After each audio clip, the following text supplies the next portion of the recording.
ubriache ragazzi. Sono connario, bevo la birra come non ce la faccio manco a niente. No, ho passato una Pasquetta bellissima. Ciao Videolina, tutto bene? Una Pasquetta bellissima. Ormai siamo arrivati agli albori, alla fine di questa Pasquetta. Veramente. Abbiamo bevuto a sazietà. Pensate che è arrivato Santo Lazzaro a farmi i complimenti dall'imbriaghera che ho.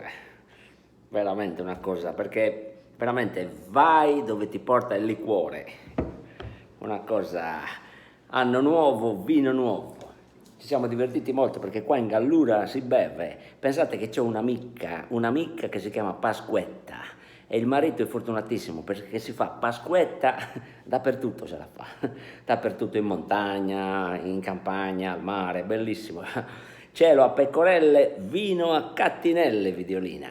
Così funziona, noi beviamo tanto qua in Gallura, Bacco, tabacco e Venere, mi faccio in cenere. Vino al volante, rischi la patente. Molto bella questa cosa. Io sono felicissimo, ho passato una Pasquetta fantastica e ho scoperto anche, lo sapete perché Gesù è risuscitato il giorno di Pasqua? Perché si voleva fare Pasquetta con gli apostoli e ha festeggiato anche lui. È così, la Pasquetta va festeggiata, sono contento di questa Pasquetta 2023, è stata fantastica veramente. E vi saluto, vi do un bacio a tutti e brindo alla vostra salute. Ciao, arrivederci e tante belle cose.